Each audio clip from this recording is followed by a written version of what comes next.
This is USOX Radio, and we are the storm. This is History on Fire, episode 9.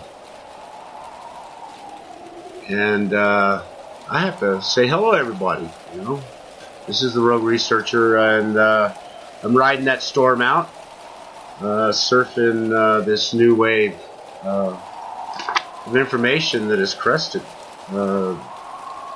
in recent history. Past history. Oh, yeah. Did I say the past? Anyway, along with my co-host, J.D. Jeffrey, today, I have a very good friend that we've worn out some boot leather together, climbed a few rocks and through a few canyons and all that good stuff together.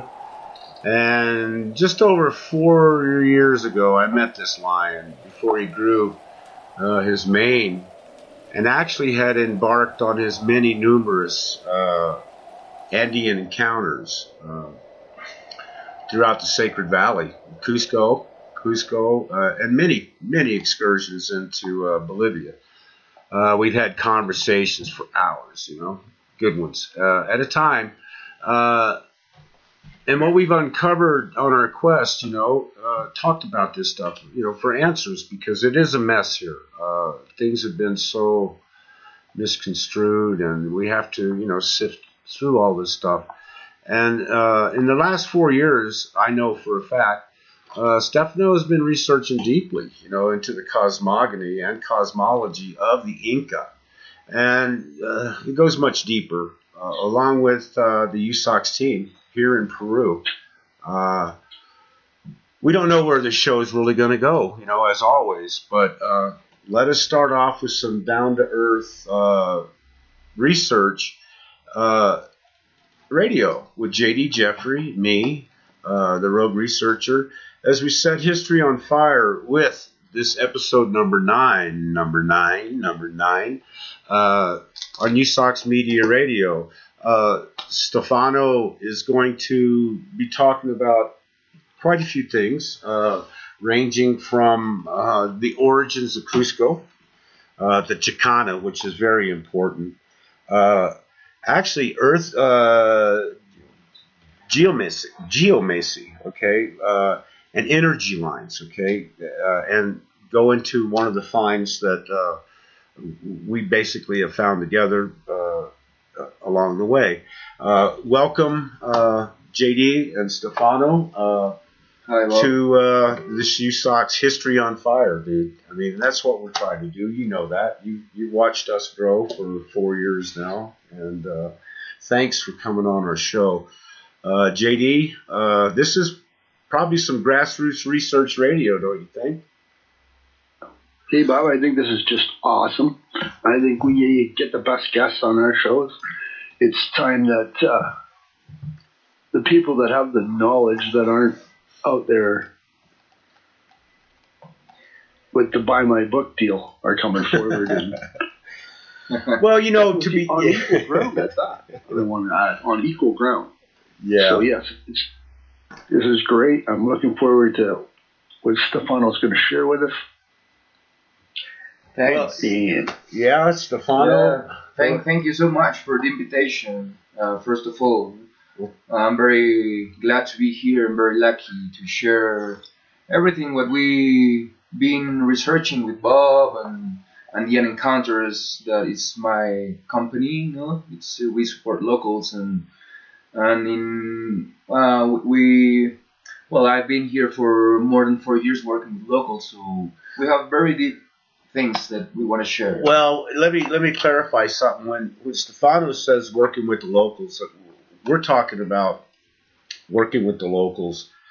He has excursions that go up into the Apu Pitu Sarai, which has been one of my main focal points here lately in my research. He gets up there with the people, and he brings people up, individuals that would like to go up in there, and they get to meet those high country people, the Andean campesinos, and a lot is to be said about his work and what he contributes back into that community. Oh, shit. And also, JD, you'll have to forgive me, sir. I forgot to turn on your mic. Oh man.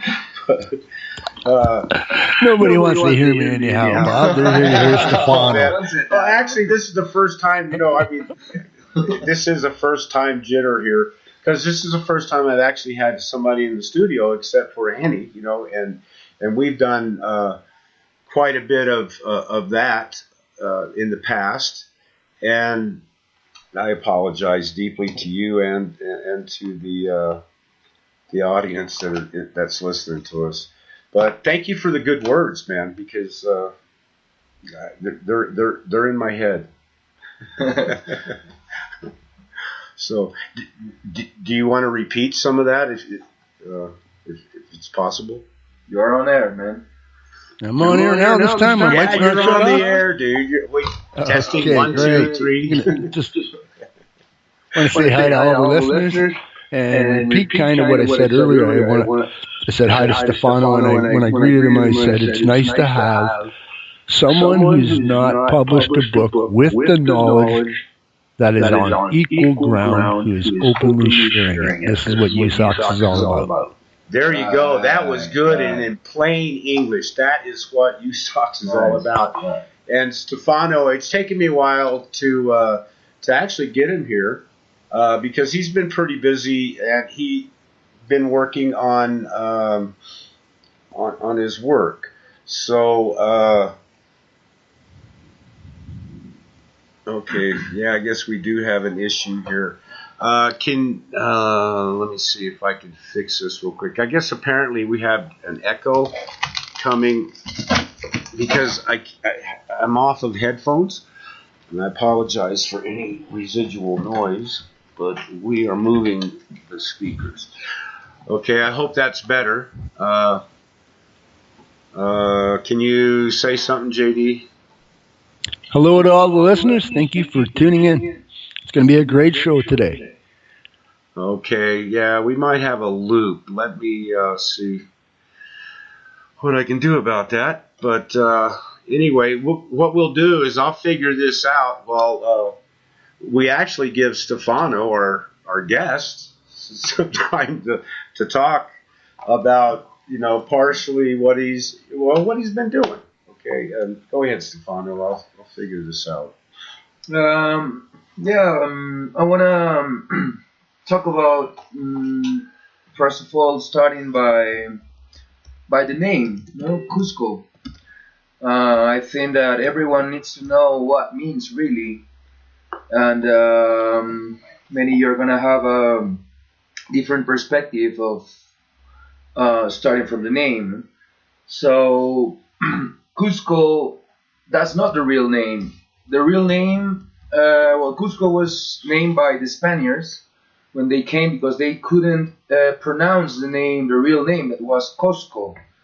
And Cosco is Quoqo. And Cosco, it's a Quechua language, Quechua name. And this means the belly button. The belly button? Yeah, the belly button. A navel. A navel. Okay. That means the navel.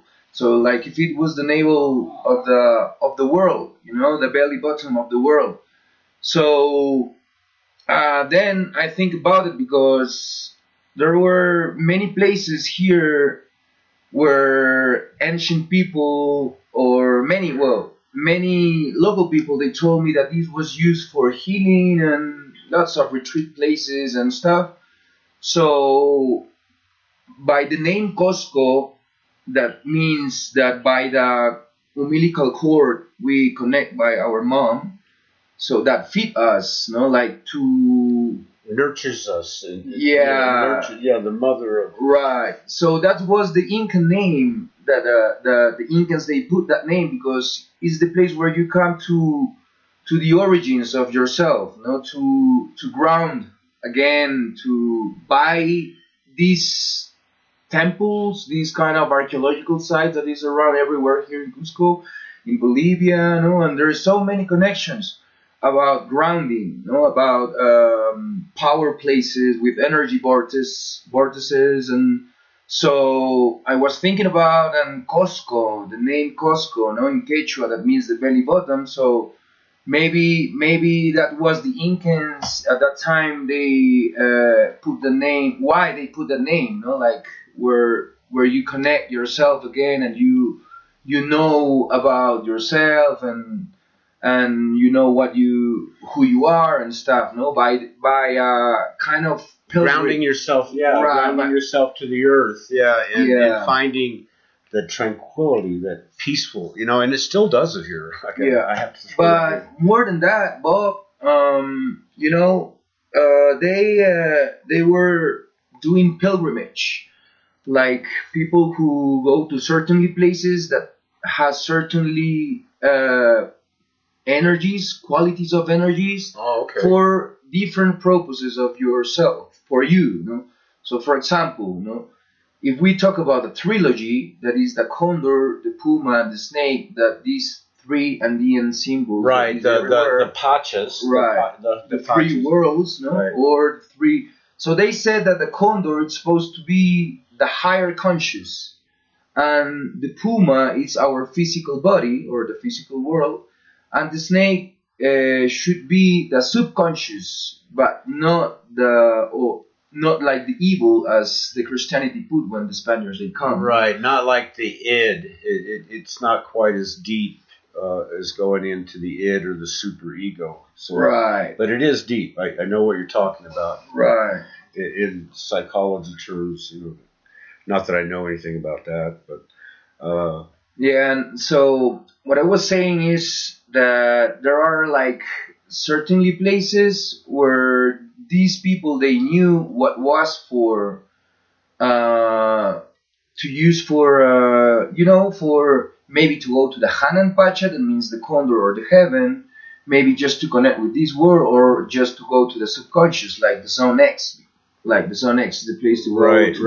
Down into the darkness, the underground, going into the underground, and that's one of the things about the. If I can throw this in, the Inca and the Maya that I have found very interesting is they both have an emergence myth. They both have that. They came out of the underworld. They came out of the caves. Wow. But they don't have the emergence myth. We don't have that. And I ask myself many times in my studies if that isn't an indication of how long they were under the surface. Were they under the surface, escaping the catastrophe so long that they forgot how long they were under there?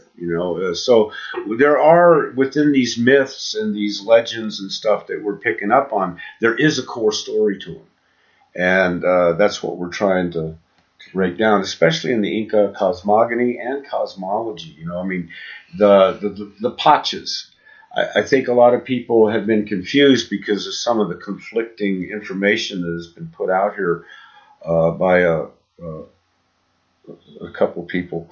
And the part of it is the Hanan Pancha, the Urin Pancha, and the Uke, Ukai, Ukud, whichever one you choose to use. That's the way it's broke down. And they do have, within that breakdown, they have different, what's the word I'm looking for? Scenarios of what the three pachas mean. But Stephano is bringing out the one that is by the Inca. It's not the deeper rooted one. So I just wanted to help define that so people can understand. There's been so much confusion going on here. So that's, I'm sorry for interjecting. Right, that's what we need to do. We need to clarify some of this stuff. And I haven't wasted 5 years of my life bouncing back and forth between Peru and here and there to waste my time in trying to present that other false scenario. So that's what we're trying to do is help all of us understand what the cosmology means, which, if you will continue, Zone X was important. That a lot of people don't realize that if you want to elaborate about what's happened at Zone X, and now you know that they closed down all the entrances and nobody can enter to the Zone X, and nobody knows why and what was happening inside, because there were so many people that was like, hanging out in the caves and tunnels. They were going in and out. Some of it I could see where maybe somebody got scraped up or hurt, and they had to get lost or got lost. Inside, yeah. Well,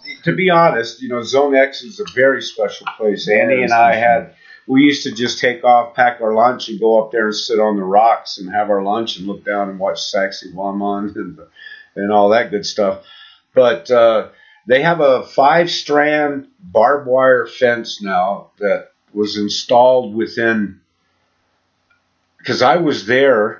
And with security guards. It was you and I. You can't enter. Yeah, remember you and I went, and then we came back a couple weeks later, and we had to bribe the security guard to let us in. But they put that fence in within about a week or 10 days, something like that.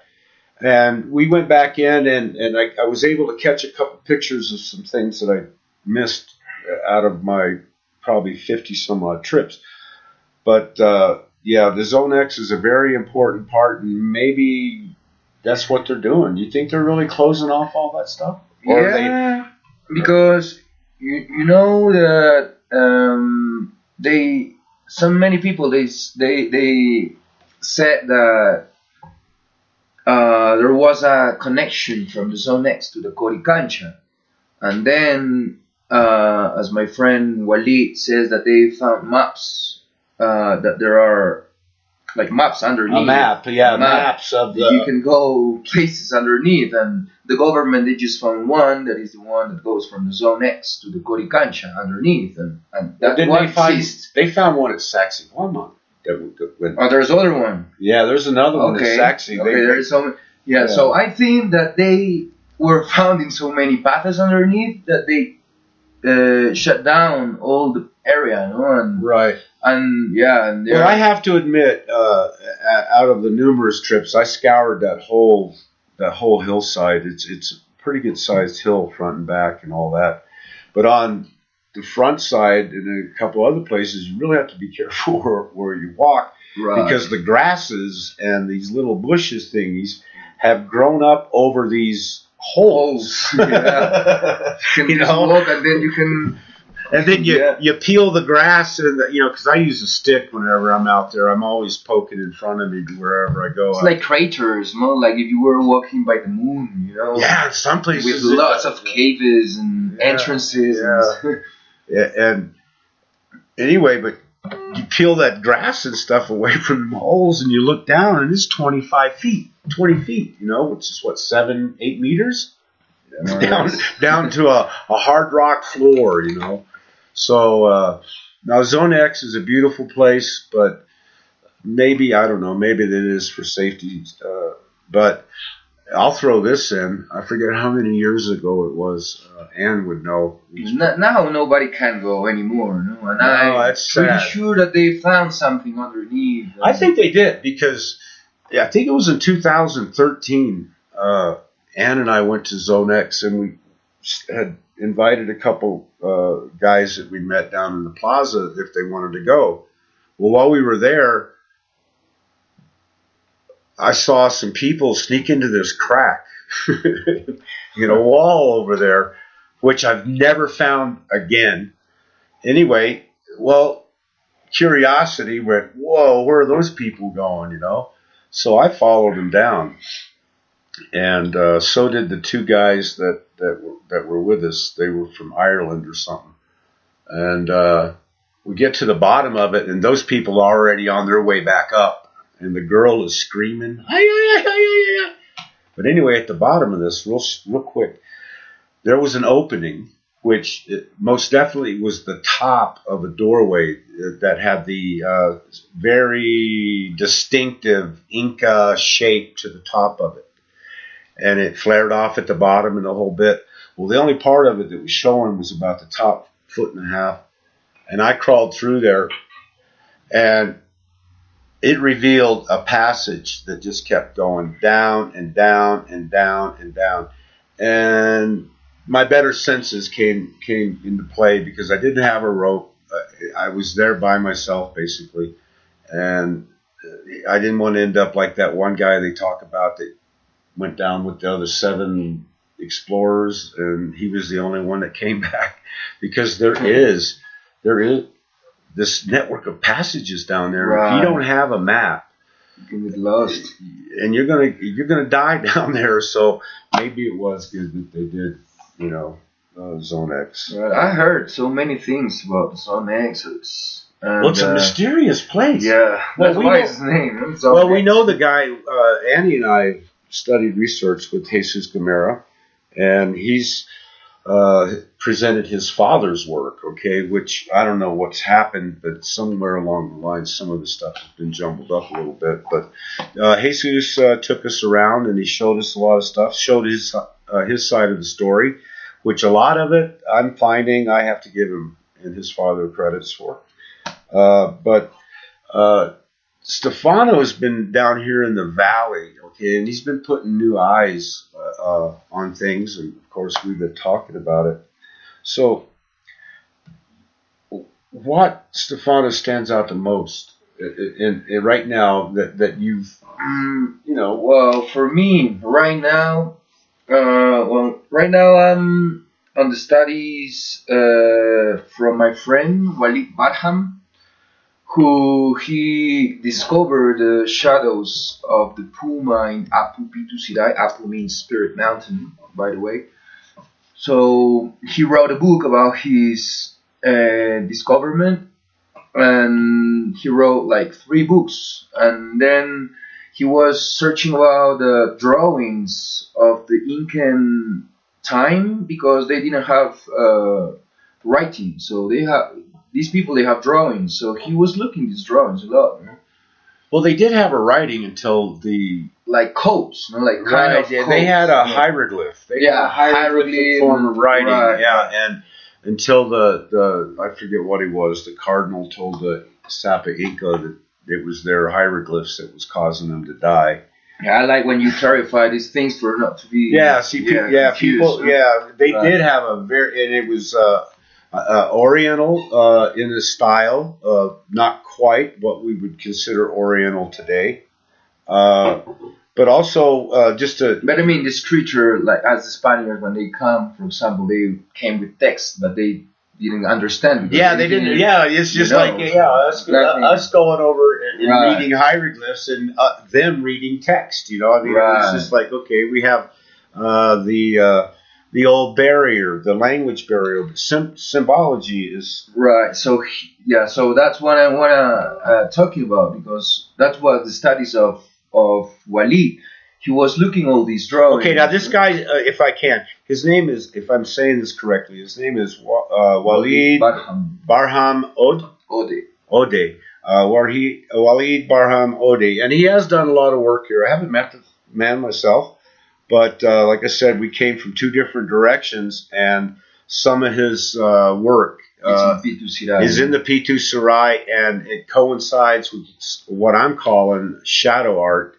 The Puma that it's on the USOX media page in the header thread that Stephano and I located is very similar to what Stephano, and I'm doing this to define it because a lot of people don't know about the shadow of Inca with a Puma that shows up in September, correct? Yeah, during the equinox, from 23rd of September to the 1st and 2nd of October. During that week, you saw like the Puma, the snake, you saw the condor, you saw the profile of an Incan, and then by while the sun is moving, the Inca appears when, like, if it was absorbing the shape of the Puma, like if it was transforming, and there are like myths that it's there. Yeah, and it's there. I mean, guys, you can call it pareidolia, whatever you want, okay? But what we have here is synchronicity. Yeah, we have gorillas. I mean, we're talking about mountains that have been shaped, okay? And we have not just the gorilla, but we have frogs, the puma, we have frogs, we have more gorillas, we have dragons, we have serpentilian type beings, crocodilian heads. I mean, there is way too much of this stuff. Yeah, that looked like it was shaped, not natural. No, and it's like some is natural, some are. Yeah, some of it has been altered formations. I will not deny that, but some of it, well, really, to be honest with you, a lot of it's been altered. But some of it is so old, and so big, like. Maki is like the mastodon. The mastodon on Maki is like with horns as well. With 500 feet, it's 500 feet tall. And it's a Maki. It's a Quechua name, That means that as well, So what does it mean? That as well. No? Mastodon? Like an elephant. Like does it? Maki means like an elephant. And here I thought I'd discovered something, and finally a local told me, "Oh, that's Maki," and it's like, what does it mean? And then, it's an elephant. It's an elephant. Oh, okay. But I mean, that's how naive that we are in the Western world as to what's in plain sight, and that's how the ancients they were looking the mountains as gods, in that time. So maybe you're looking to that mastodon. Maybe at that time they were like, making offerings. Well, they have mastodon bones now in museums in Cusco that's been excavated here in Peru. So more and more history's coming out. Right.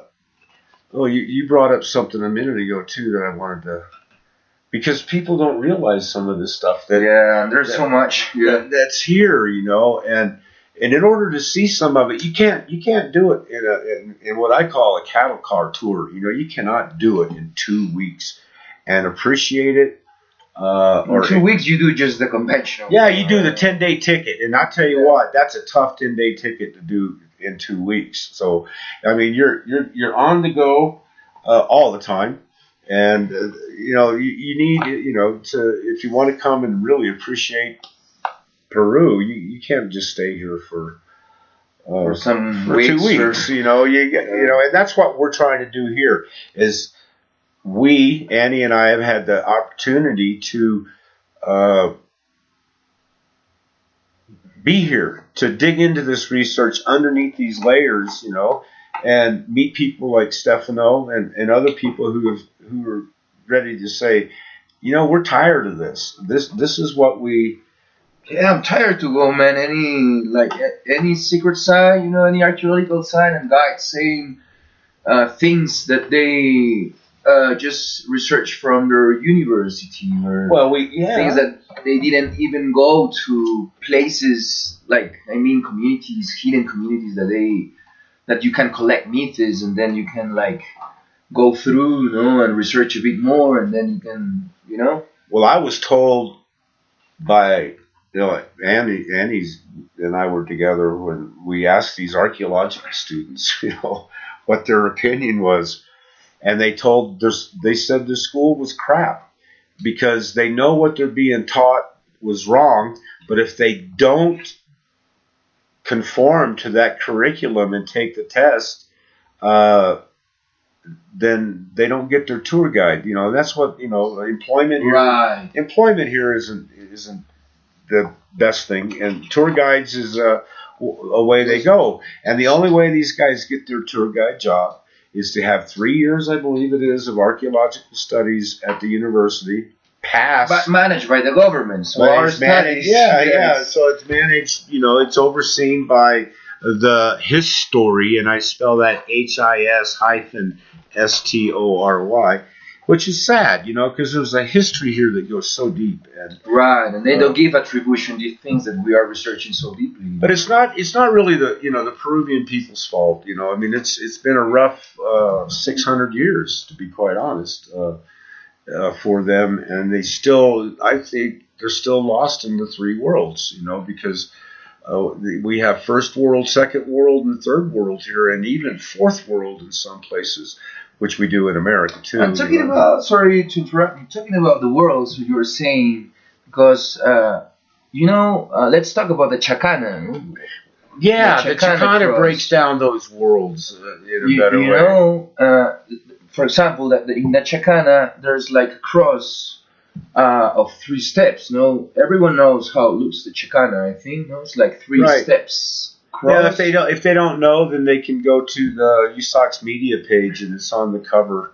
Okay, cover picture. So, for example, in the Chicana says that it's 3 worlds. Right. But you remember, Bob, when you go to Ollantaytambo, when we go to Ollantaytambo, we saw there's Chacanas, but not for 3 in the most big. Right, there's 6 more. P's. Right, it's like more steps on the Chicana, no? 7. So you were talking dimensions or different layers, different worlds. Different worlds, different worlds. Because, one of the reasons I'm here in Peru is to study the corrections to Mu and to get back to the Cusco, the navel, because navels are important. And from what we've found, we have found more than one navel on the planet. But after my study and throwing my skepticism in on this, I would have to believe that Peru is probably one of the oldest navels that is to be found, next to the ones in the Orient. And probably Persia, what we call Iran, and in that region in there today. Right. I think there were many navels, but which one was the oldest, the oldest stable, the oldest. Yeah, the oldest. Where was the genetic splicing done? Basically, that's what I think. And it's very possible from what we see. Guys on the navel, just for a minute. Just throw it to a different thought. Navel, but as Stephano said earlier, belly button. And then we got the navel, which is basically in the middle of your body. So navel would transfer as center. Right. So Cusco is the center. So the center of what? The center between, say, Pumapunku and Machu Picchu? It's center. So it's giving us a clue to, I think, in the name of navel as center. Could be the center of a prominent ley line. Could be the reference on something like that. Just my thought. Okay, well, Stephano had a thought. And JD, please bear with us because I'm having to change because of the echo we're getting. I think everybody heard that. But yeah, the center, and Cecilia just came on and brought up the point of it's the center of the 4 Suyus of the Taiwan Tensuyu. But you had something that. Yeah, I mean the center because to clarify the center, what I think about my research from the Andean people, what I know. It's the center, I mean, the main temple of the Incan Empire. So that was the Coricancha, not Machu Picchu. So Coricancha was the center for them. And it says that there are energy lines running through all the planet from Coricancha Temple. Oh, for sure. Like if it was a vortex of power, so they decide to make a temple on this vortex. And then I was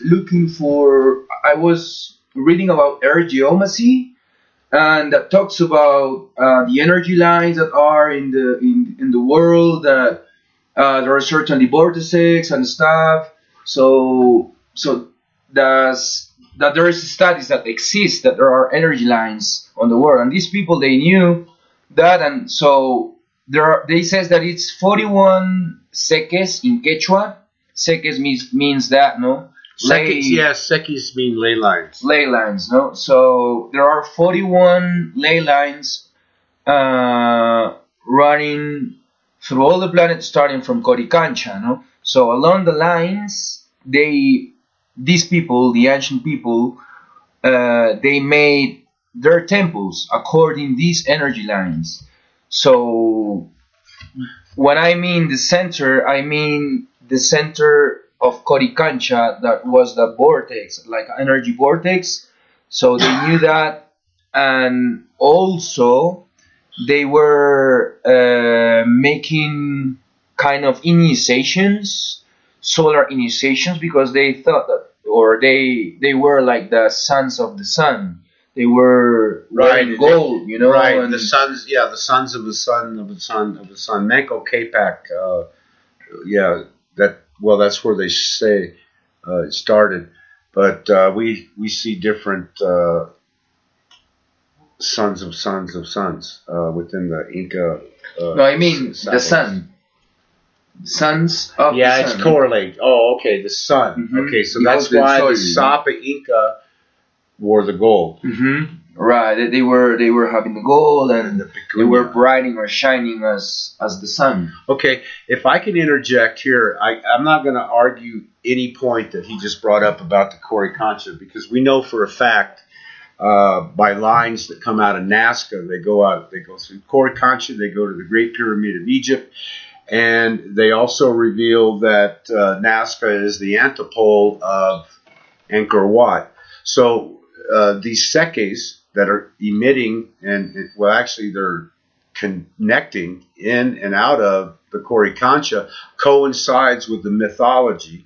And I know they call this pseudo archaeology and everything, but it coincides with the myths of the sun disk. And I'm talking about after numerous trips, not just to the Coricancha, but to the line, okay, that would have used to generate this electricity or this power that they utilized here. Cusco is very similar to the Giza Plateau. Okay, it almost has the same type of, it does have the same karst topography underneath it. You know what I'm saying? Right. So we know now, and Annie brought this up here a little while ago about the mining that was done in some of these places like Zone X and Sacsayhuaman and all this stuff. They were mining crystals also, okay? You would not believe the beauty and the size of some of the crystals that are found within the digs of the ancients here. Even there's temples made by crystals, made from crystals, and Choquequirao, for example. Choquequirao means the golden place, no? Right. And when you see Choquequirao, it's shining all the temple, like if it was Machu Picchu shining. So it's got crystals in it. All the rocks is made by crystals. Well, that goes back to the old myth and legend of the crystal glass temples and pyramids and stuff. So how can we deny some of this stuff? The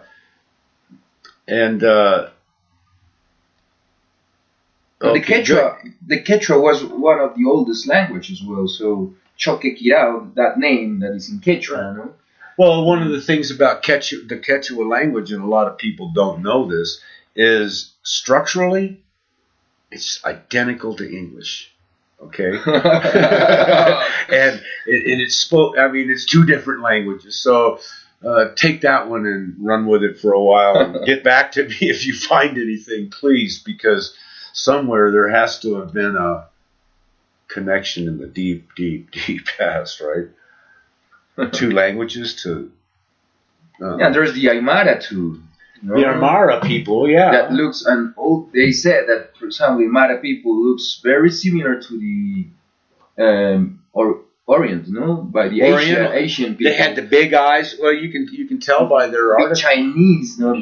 Big eyes, but like Korean, the almond-shaped eye, right? Yeah, the almond-shaped eye, which language as well, which also goes back to some artifacts that I caught some grief on.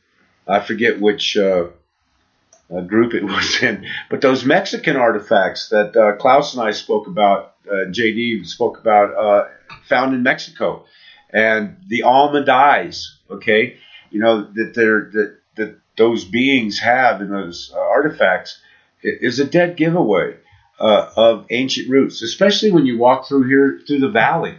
You can see so many different Oriental peoples that you know, in their features and in the way they walk, in the music they listen to, in the whole 9 yards, that there's no way in holy hell, okay, that any of this all came down in 6,000 years, okay? There is no way in the world, or even 12,000 years. I mean, these people have been here in this valley, very similar to the ones in Tibet, okay? The valley and these mountains for who knows how long. Sorry I had to spit that out, but, you know, I mean, come on, people, let's open our eyes to the connections we have in South America. Not just Peru. Look at Ecuador, okay? Look at Colombia. Look at Brazil. Look at all the stuff that's coming out of the jungle right now. Bolivia. Bolivia. Oh, the jungles of Bolivia. There's claims that Paititi has been found and it was raided, okay? Okay. Well, you know, what we have here, Stephano, is the Coricancha. See, Ann and I both know, in our mind's eye, what the Coricancha was at one time, right?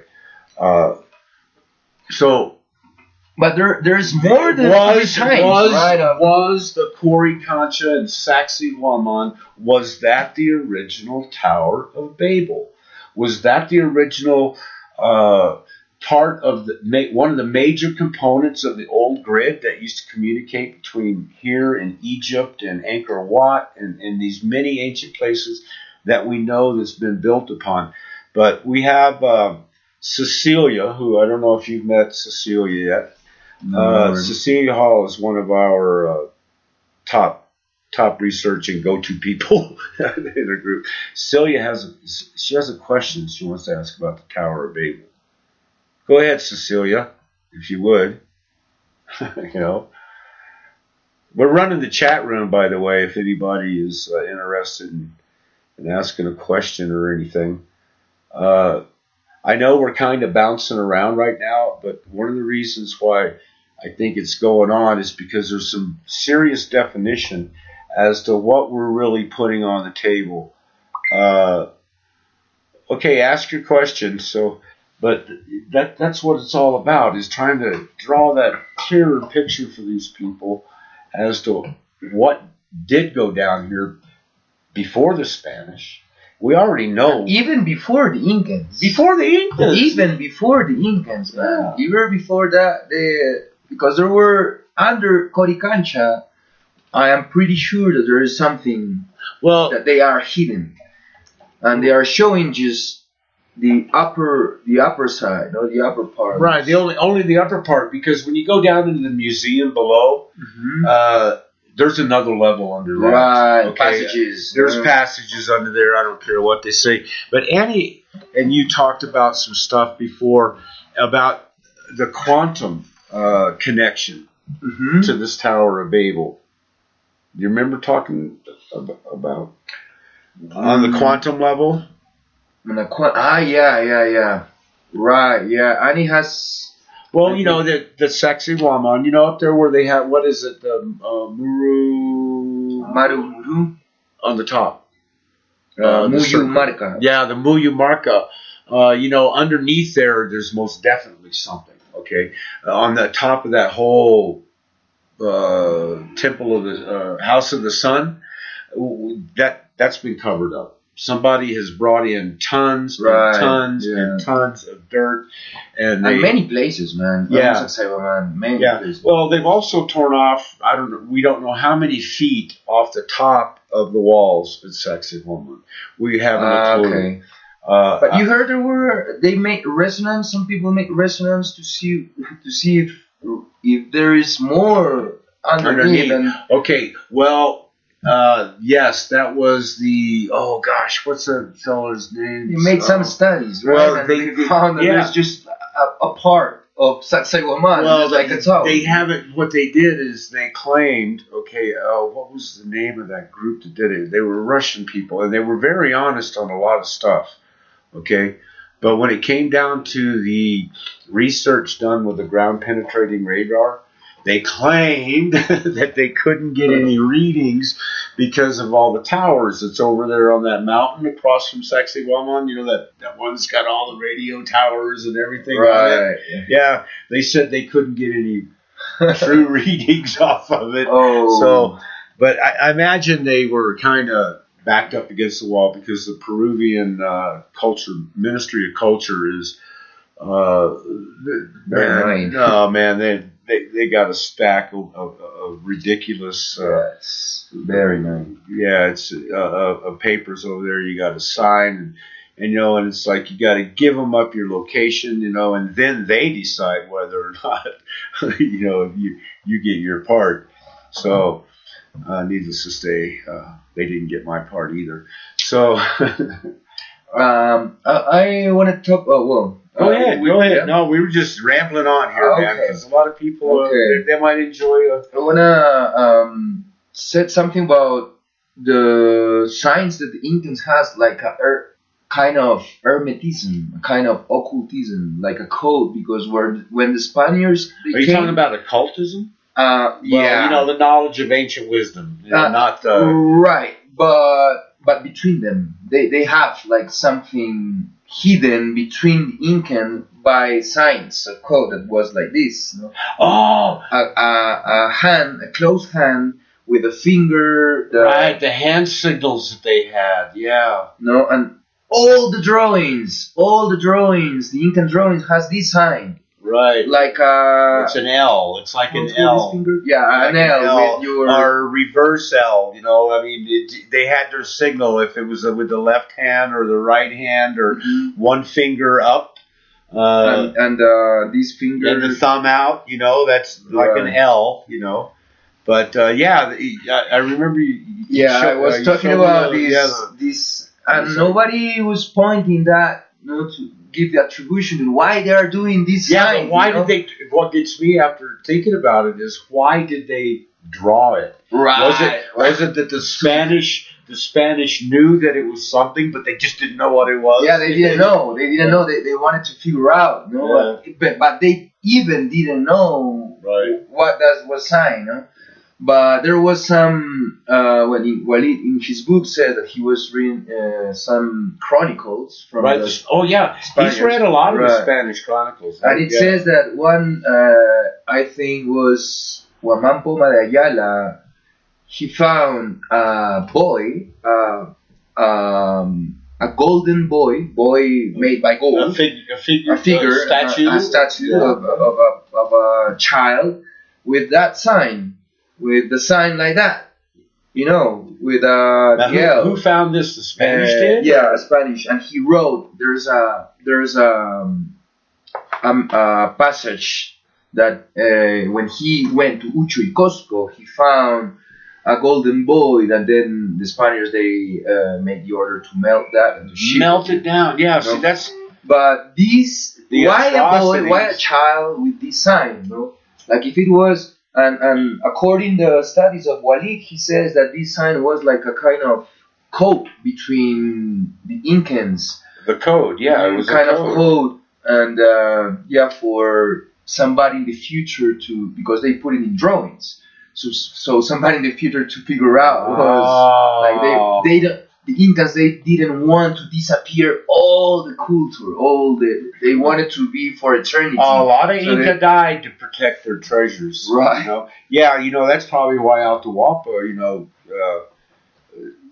suicided himself, basically, because for him to think that the Inca were going to give the Spanish their heritage, and we know there were things on the walls of Cusco made out of gold that told a story. And see, that's what this, melt it down. Okay, and there is other passage that says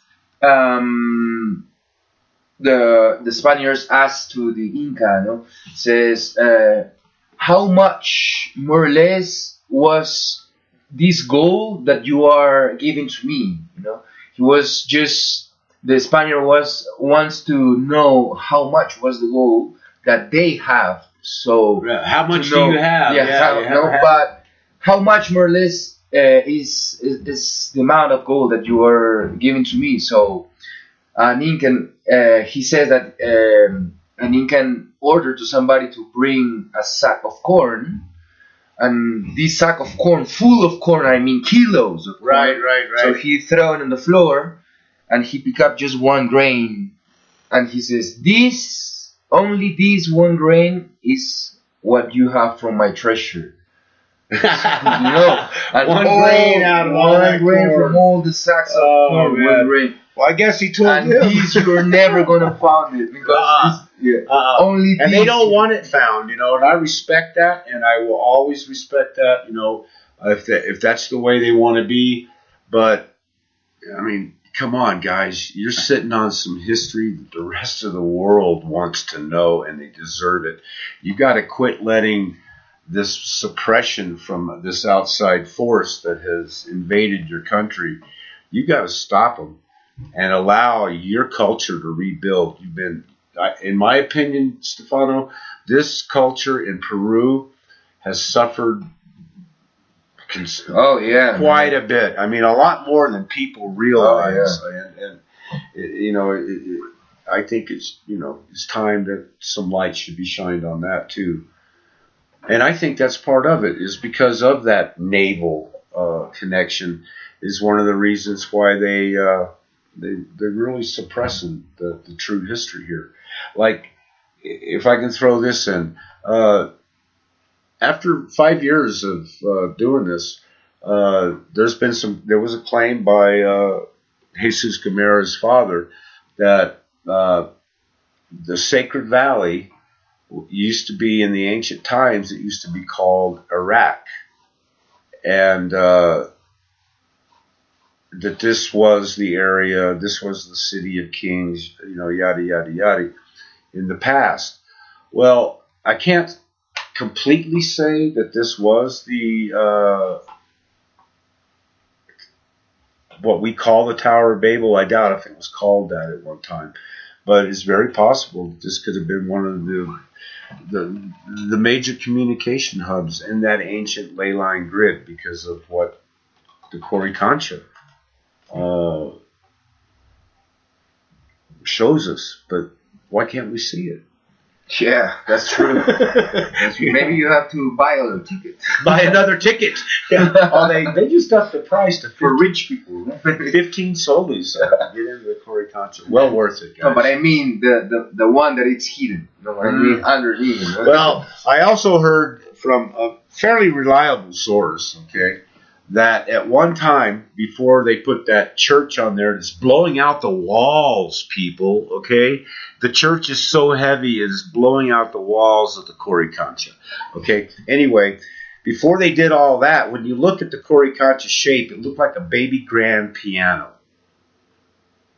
I have pictures of it, of the model, Before they put that big, long, what is that, a monastery or something off the big white section that goes like off. a monastery, yeah. Yeah, it's like before they put that on there, So this whole thing was different. Also, at one time, where you see at street level, the entrance going down to the Coricancha Museum, which you have to go down into a basement that's underneath this parade field, Well, they say that there used to be a bridge. It was probably a very large piece of stone, and it's still under there. They just buried it, But it used to go from the Coricancha about a quarter of a mile across the gully right there, and leveled out on the other side of the hill. So what we have is, like Klaus Dona says, we have some history here in layers, and these layers below us there, I guess only a few will ever get to know what it is unless we do something about it by asking politely to at least share this information with us and let us grow. You know what I'm saying? I mean, it's sad. And I'm glad you came on here, man, because you stirred up those emotions, that just kind of upset me. Yeah, to remind a few things that we've been looking for. I'm gonna predict this. If they don't do something about the Coricancha within 50 years, that beautiful wall up there I call Humpty Dumpty's wall, it's going to blow out. And that whole church is just going to fall down and destroy the whole Corey Concha. Okay, guys? Have your engineers check it out, you know. I think you found some stuff, Bob, similar engineer structures from Corey Concha from other sites, I think, in the world. Well, yeah, you know, I mean, we have these grids, and JD is, you know, he's working on the monuments that some of these grids connect to. I'm not sure if they're still on the ancient ley lines. What do you think, JD? Are those monuments on a bunch more lines or what? Which specific monuments, Bob, are you talking about? Actually, are you talking the Corey Concha, or are you talking about? Well, we're not just talking about the Corey Concha, but connections out up. That's what I'm trying to clarify. Yeah.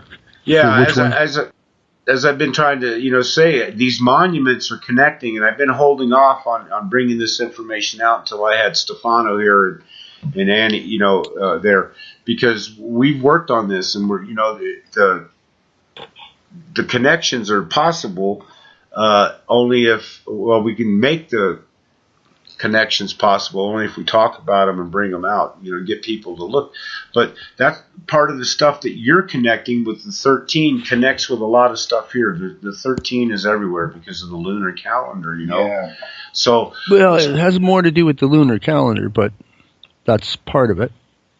Well, I think once somebody starts measuring, like you said, some of these things that are left over and what we do have left, then maybe that, you know, we can, you know, break it down into that code. But right now we do know that the monuments... Mathematically, Bob, some of these monuments mathematically, when you take in their full math in certain... Like, when I say math, I mean, I'll give you an example. When you take in the Giza pyramids, when you take in their math in metric volume, and align them from the Great Pyramid to Moncrief, you get the exact same numbers as the Orion count.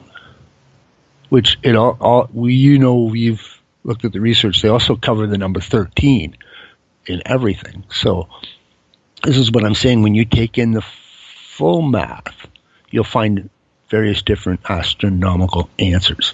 And yes, that has to be done with a lot of places in South America still. Yeah, Court Lindell, I believe I pronounced his name correctly, did some work on ley lines coming out of the Corey Concha, and he identified 7, I believe. But from what we're gathering and from what the charts that I've seen, the Inca have 28 that actually emit right out of 41. Is it 41? 41 seconds. 41, I was going to say that. Good. 41, Stephano mentioned that at the beginning of the show. Right, 41, but also, let me think, there's something there about the 28. 28 was the Inca calendar. 28 days. So that's showing the Inca calendar. Okay. But that was a completely different thing. But 13 months. So yes, lunar cycle with the 28-day calendar. Yes. Right on. Right on. Which is giving us a count of 13 again. So the same. Wow. 13. You know, that number brings to me so many things to come out. Yeah. See, I was hoping that Stephano would get into that with the Chicano symbol. It's actually a symbol of 13 when you look at it. It's like a 12 outer squares with a 13th circle dot in the center. But I was hoping you would get into this. Even, you know, there is a root of geometry that the Incans has and was called, if I don't mistake, Memetica. And the Memetica was like a kind of studies from geometry, but according the universe putting on their weavings. So basically, on the weavings, all it's very precise because it's like geometry, but it shows areas that all the areas is like a kind of mathematics because all brings equal. It's like a kind of mathematics in just geometry on the weavings, on the clothes. So they make a new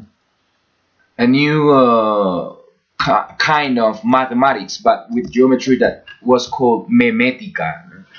Well, actually, they also I'm not quite sure who's the one who presented this research, but they found pi. They found right. They found pi incorporated. If you put a circle, if you draw a circle on the chacana, that by the way you were saying that it's 13 points, on the every step.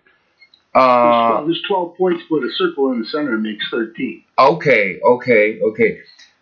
So if you draw, because I knew that the Egyptians were the one who discovered pi, but here there's a guy who is called Carlos Milla. It's a local guy. It's a very old man, and he wrote the Genesis of the Andes. And it's a very, very deeply book that talks about connections in all America. And he says that the chacana is not an Incan symbol because and he has pictures of other places that you can find the chacana, in Egypt, in Mexico, in Peru, in different places, So it's not only Incan. Well, that's like the Ankh. The Ankh we find here also in Peru. You see. I mean. Yeah, it's same connections. As well. The Tau is also there in America. Right, so I wanted to say... Sorry, I wanted to continue to say that. So in the chacana, Carlos Milla says that if you take a look, every night here in Cusco appears a constellation, the Southern Cross constellation, that the Incans, for them, was an important constellation as well. So Carlos Milla says that the Incans, they took the size of this constellation of the Southern Cross to make their symbol of the chacana.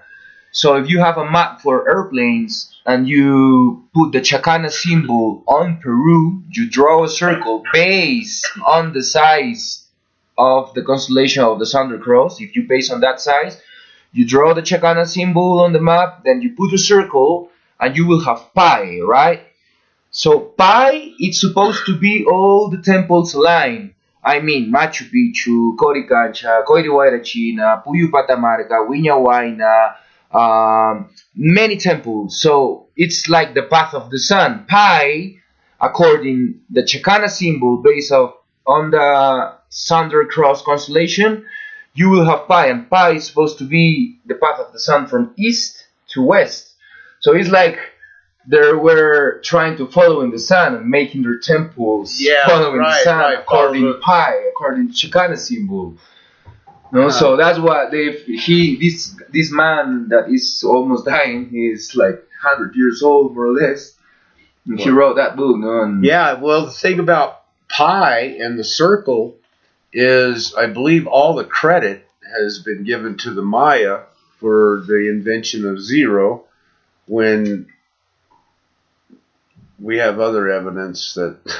I think the Egyptians as well have pi.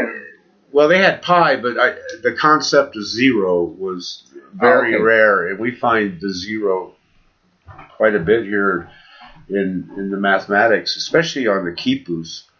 The quipus. That's another thing to talk about. Yeah, the quipus is a whole show in itself, almost, because that's a binary code, guys. And what do we use to program computers? Binary code, and the Inca, or their own way. Whoever passed that down through to the Inca on how to do that was very intelligent, and they understood binary code, which goes into another thing. I think Annie will be down on this one, is a book that Jesus Camara provided us of ceramics, patterns and stuff on ceramics. And we're finding after research, they drew and they're showing how a microwave is constructed. So stay tuned for this, because this isn't pseudoscience or pseudo-archaeology or any of that. This is just taking what we have in front of us with our knowledge about crystals, running water, gold, the sun. What are all those other little links? Fountains. You know what I mean? That generate this kind of energy. Okay, and it could have been a form of magnetic type magnetricity. Yeah. It didn't have to be the electricity that we knew today, because we know that they didn't use a ground. They just had a positive and a negative. Right. So maybe that's why the old grid blew apart, because they didn't have it grounded correctly. And it collapsed. And when it blew up, we see these series of events all over the world. These big cities of antiquity that were just and boomed. Even on these days, they are doing something like that, like in Zurich with the signs of the trying to collapse two atoms. Right. Oh, in CERN. Yeah. Oh, yeah. The collider. Yeah. Yeah. That's something's gonna happen with that, man. Oh, it could. It probably. It could have happened before. They're playing. Yeah. They're playing. I mean, we have to give our ancients credit, man. I mean, JD and I talk about it a lot. And we had Klaus on. Just about everybody that we've had on has that same. We've got to give our ancients a little bit more credit than we have been, guys, because we weren't as stupid as we've been taught.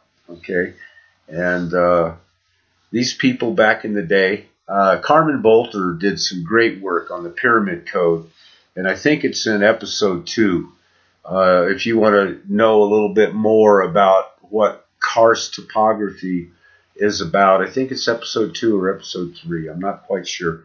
But there's a guy that comes on and he explains some things. And he's got the papers and he makes very good sense.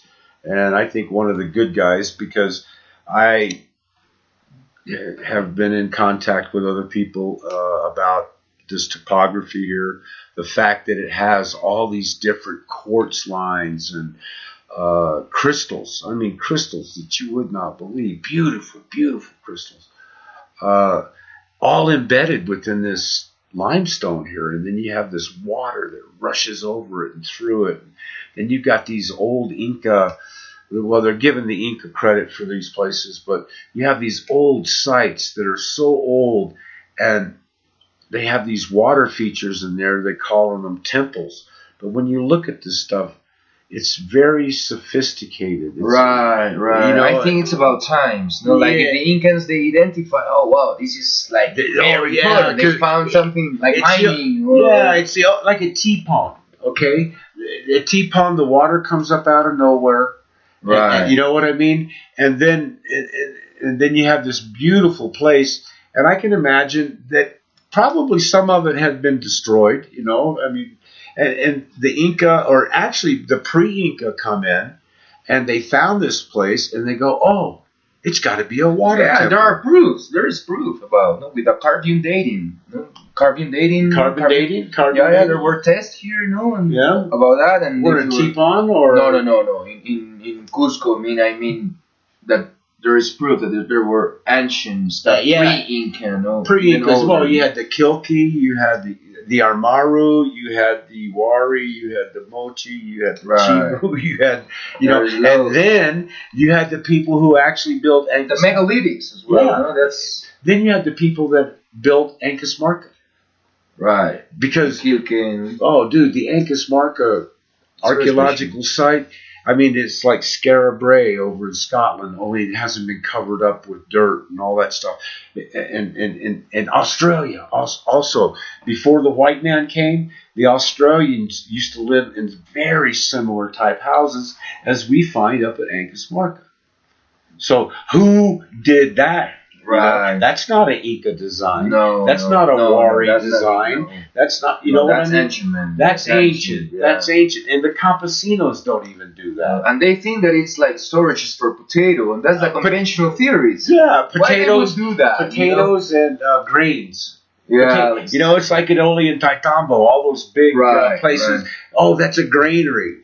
Yeah, why you would do that? If you can do that on the floor, why you have to hike up on the mountain? All the way, carry that all the way up on the mountain. No, those were barracks up there at Oli and Taitambo, where the soldiers that were protecting the valley, watchtowers, and all the watchtowers and everything. Because there are very strictly positioning. They're strategically positioned. Yeah, they are. You know. Right.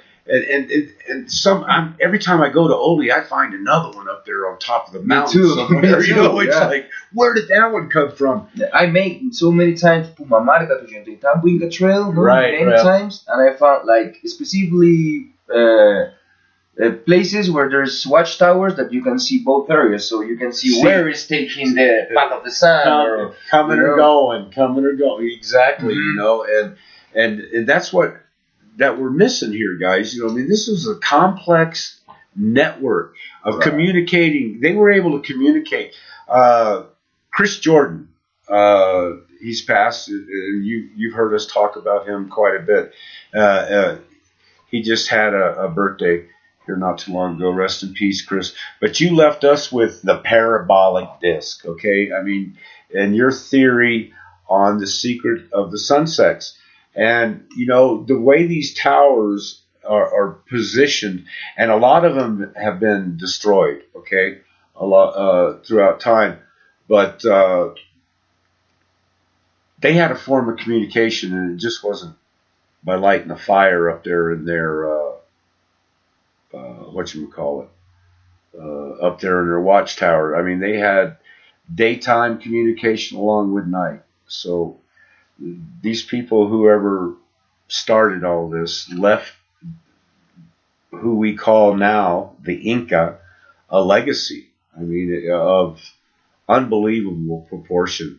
I'd say in parallel to the Egyptians in Egypt. You know, like old John Anthony West, who has just passed away, also said all the time, all his life, you know, that Egypt was a legacy. It wasn't a development.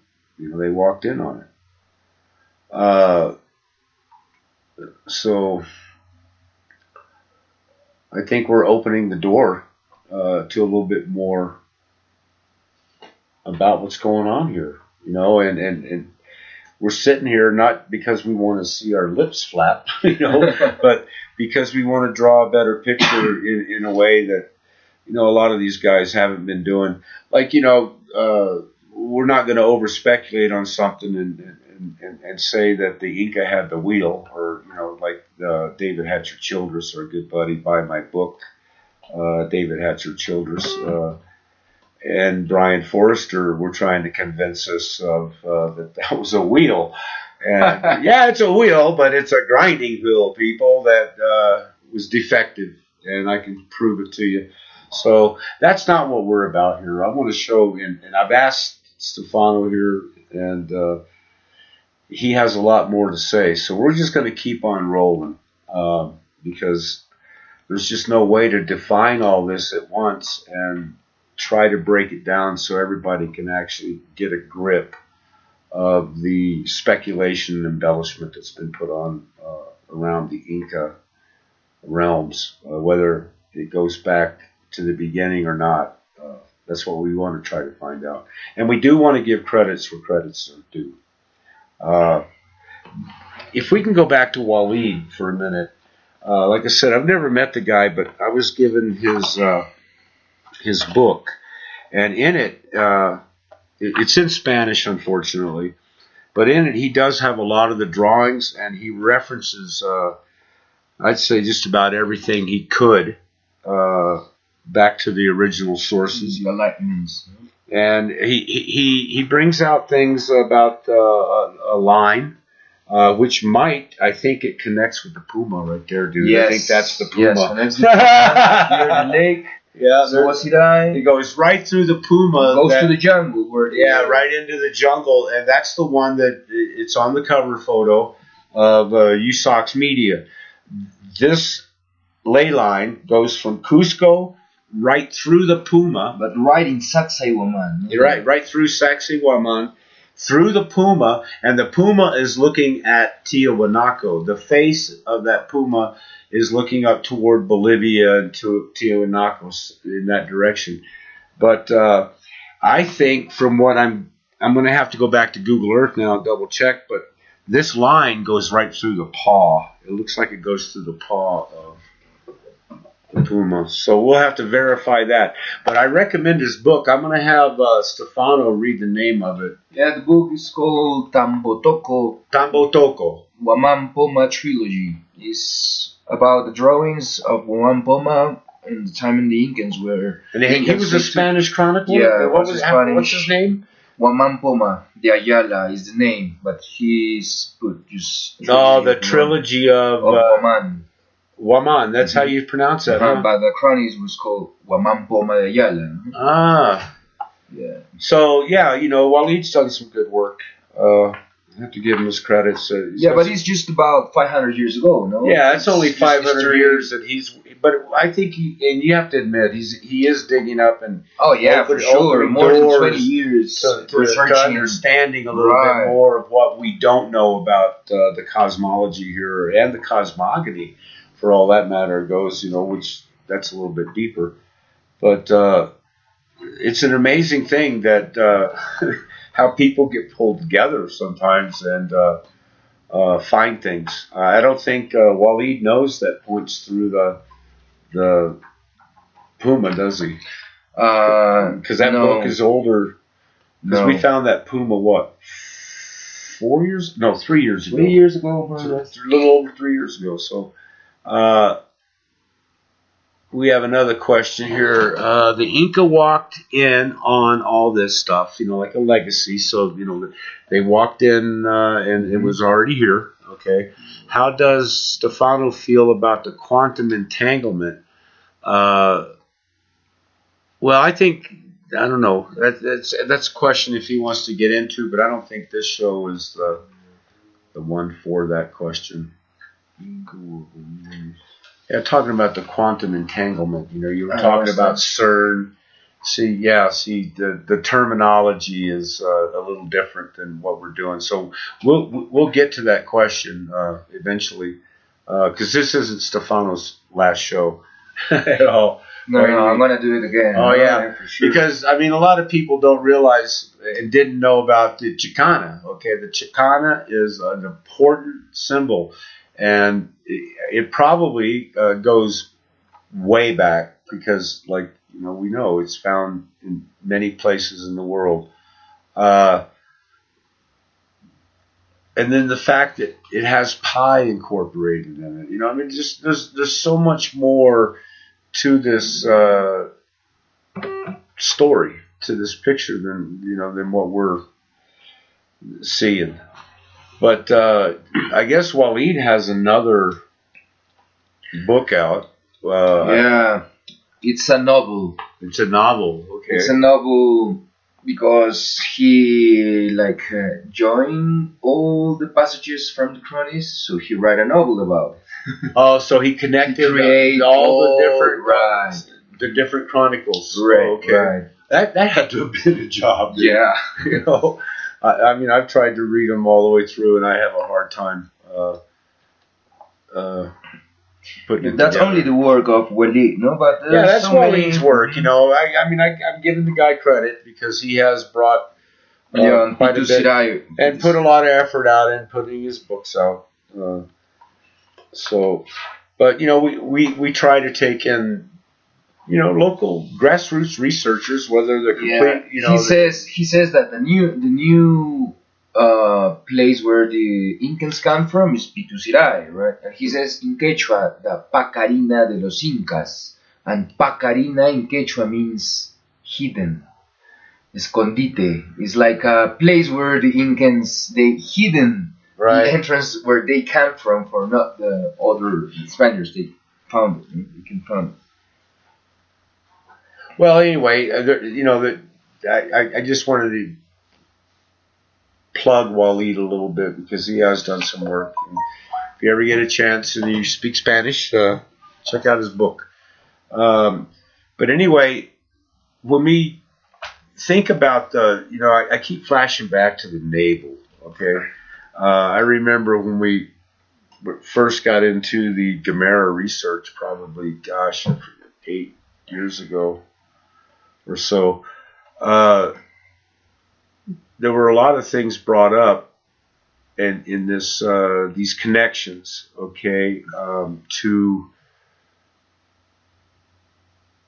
the biblical connections, okay. That's one of the problems that we've unhinged with the Gamera research is he tried to bend the research to fit the biblical narrative, and in that process, he sent a lot of people. Okay, I mean, because it was a big push. I mean, I followed the research for quite some time and really touted it until I started finding holes in it that they wouldn't address. So I don't believe one bit that this is the biblical version of the Tower of Babel, the original whatever. I believe this is more of the original Civilization X. I believe the if you want to call it, and we still do, that Tower of Babel, you can. But at one time, we know, and you can call it what you wish, wishful thinking, whatever. But at one time, it will be proven that in the future that at one time this was something on that grid that is a major hub, without a doubt. What do you think, JD? I think it will be because it comes from mythology, the name Navel, and to me that's center. So it's the center of the grid for something. I mean, we do know that through Incan, I think it was Incan cosmology, they were saying that it pretty much really aligns with the center of the Milky Way. So that's, their assimilation to it. I'm still looking for the correct answer myself, hoping to get it. I know there's underlying universe, Milky Way. Yeah, I mean, it is, it's complicated to... Yeah, I have something to say about with the Milky Way and the Incans. For example, they were thinking, well, the Incan god was called Hatun Amauta Wajintira Tunapa Huiracocha. Can you say that again? The Incan god, it was not the sun, was the god of the universe, So it was called Hatun Amauta Tunapa Wajintira Huiracocha. And Huiracocha, it's the same as Texacoatl, no? It's a condor, Quetzalcoatl, Quetzalcoatl god for the Aztecs. No? It's the same shape, the same god. Sorry, you didn't get it? So that name got shortened to Viracocha, if I got that correct? Yes, yeah. Viracocha. That's the real name. Hatuna Mauta Wajintira Huiracocha. Okay, so Viracocha. All right. Yeah, so... Which is Annie just popped up and brought up a good point. Atum. It's Egyptian. Atum. Yes. Yeah, Atum. Atum. I've always said there was more Peru in Egypt than there is Egypt in Peru. So that's the real name, no? Part of the real name in Quechua, no? Yeah. And that means in Quechua the Jesus Christ of the Andes, or like if somebody came to teach the Incans, or like in all the myths and around everywhere in the world says. No? So I was saying about that this god Huiracocha, no, that was the god of the universe. It says that the serpent was very important for them. Okay, and they were. It says there's myths that the Incans, they were looking the river Vilcanota or Vilcamayu, and this river was like a serpent as well. And they were looking the river, and they realized that in the full moon, it was so bright, the river and the night, that you can see the reflection of the Milky Way on the river. So they thought that the Milky Way, it was like that's what serpent in the sky. No, excuse me, the serpent in the sky that wasn't reflected on the earth, no, by the river with that shape, and that's why it says that they were starting making astronomical mirrors, because they realized that there was a reflection on the water. Right. That's like when you go to Quinco Chico, you have all those reflection pools all over the top. You know, but these reflection pools, it's pointing to certainly constellations, not just to see. Yeah, right. They're all over. It's just where, which ones. Certain star systems, they do. That's why they're small pools to blot out the rest of the sky. Right. So you're just fixated on this. That's the beauty behind it. Now, they did that with monuments across in certain areas. But yes, that's exactly what it is, Stephano. You nailed it. Yeah. Hey, thank you, Annie, for bringing that point up, that Atum is Ra, okay, which goes back to our original search. The god of the Egyptian. Of Mu. Wow. No, the Ra Mu was long before the Egyptian god Ra. Okay. Yeah, long before that. And if what you just hit, with this Atum, see, when you break these names down, they're that for a reason. In Quechua, Atum, in Quechua. But Atum is Ra. Okay. How did that? No, wait a minute. How did that? No, there is a connection. Yeah, and it's proven to me. It's giving me that option to believe that, which I am going to believe here, that there is more of Peru in Egypt than there is Egypt in Peru. Those people that migrated in those, what was it, the ungodliest dynasty when they walked in on Egypt there, they came from Mu. Okay, I mean that's what James Churchward presented, and that's what we've been able to follow from that land over there when it was trashed.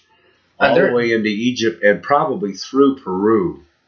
From Mu, you said? Well, it's a part of Mu. It's a part of the original. This very well could have been one of the great cities like Atlantis. See, those were great cities of Mu. I heard that from a local who, because I was recollecting myths, going to different communities, and there was a local who talked about Amaru Muru, no? And Amaru Muru, means the serpent. Amaru is the serpent. Right. Muru was like a kind of priests, Andean priest. The serpent priest. A serpent priest. And at that time, that was back into Mu is the serpent, and the serpent meant knowledge. Okay, it didn't. It wasn't evil. No. It was a representative also of that's called by the Christianity or by the Catholic Church, the devil. Well, what was that line, JD? Would you agree that the serpent became the bad guy after Gilgamesh? Yes, in all religions they incorporate the serpent as the bad guy. Yeah, but you know what? It happened after Gilgamesh, right? Prior to that, the serpent symbolizes a rebirth. That's, from Ouroboros. Right. I wanted to. So it got a bad name at the end of the last destruction cycle. Correct. That's I think part of that goes, if we can throw in a little bit of the India cosmology of Kali. Okay, before this destructive thing, the seven-headed serpent was called Narayana, which the seven heads represented the seven basic lifetimes of Mu. It had risen and fell 7 different times before its final destruction.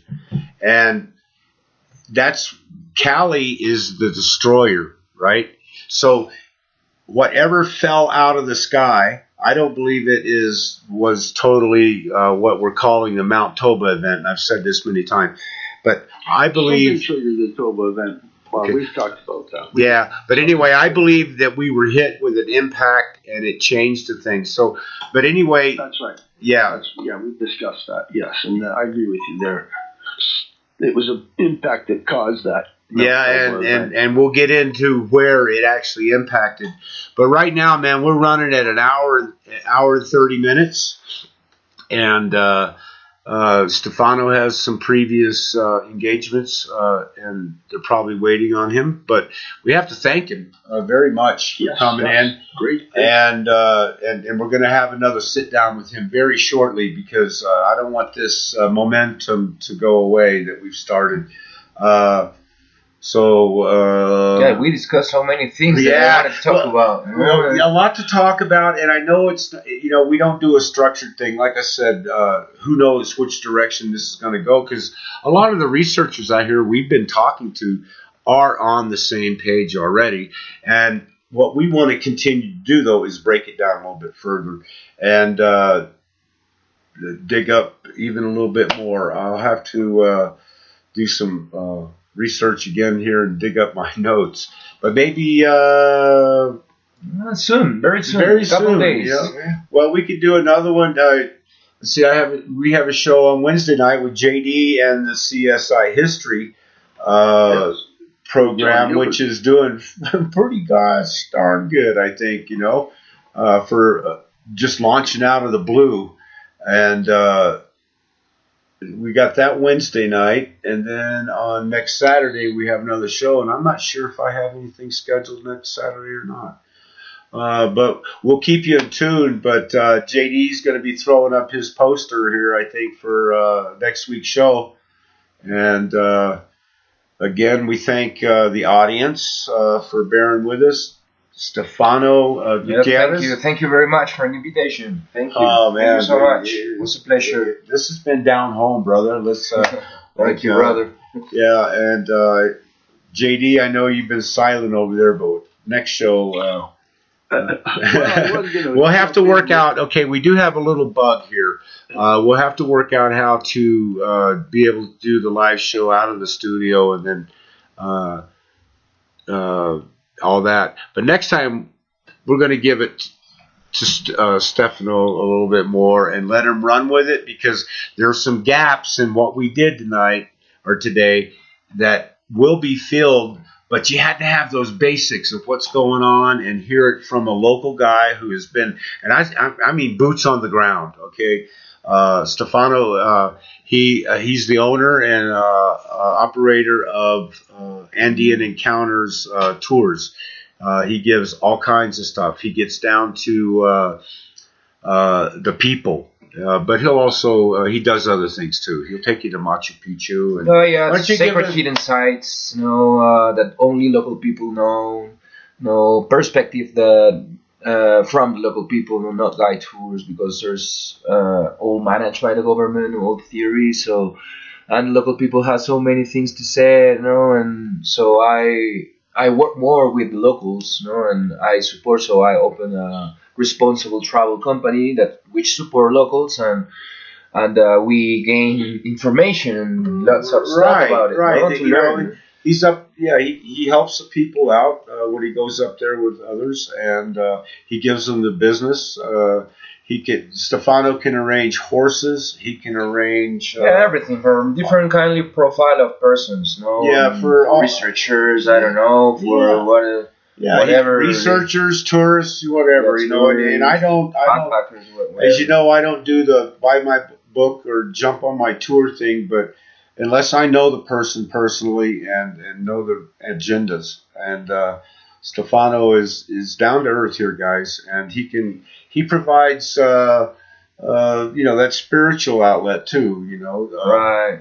So, but that's what it's all about. I know this guy, so. Thank you so much. Yeah. And he is a USOX member, and he does contribute, because a lot of the stuff that I share too sometimes is stuff that we've talked about and discussed, and he talks about me, I guess. I hope it's good. When he's out on the tour, you know, you say, "Well, my friend Bob, you know, he says this, you know that, or whatever." So, you know, we share our credits. So, JD, thanks again, man, for hanging and let me flap my lips here. But I was just trying to fill these gaps, you know, and do that. But next week, do you think? Yeah, sure. Yeah, so why don't we have Stephano on next week, same bat time, same bat channel, and let him talk a little bit more. And also, it's going to give him and Annie time to refresh a conversation they had back last year sometime, which got pretty intense, how we were talking about the quantum entanglement that we have going on with all of this. So, Annie, maybe we'll just have to have you pop on this time. Yeah, I want to say thank you too, Annie. Thank you too. Hope you're well. Come soon. Yeah, she's getting better. She's one day at a time. So anyway, guys, we are going to be sliding on out of here, and we thank you for your presence and your time, and remembering that USOX Radio. You know, we are the storm, and we just trying to stir up a storm of controversy, huh, JD? So we do. We set history on fire. Yeah, and we hope to continue to do so because USOX Radio is the storm, and we're going to be saying ciao, everybody. Thank you. Bye-bye. The base of the P2 Sarai and Cusco origins. The Cusco origins. Or Costco origins. Costco. Oh, okay. I got to remember that. It's Costco. And that's not the store that you go down and, you know, buy your stuff in. Okay, guys? So anyway, this is Bob Newton, the Road Researcher, and we will catch you on the flip.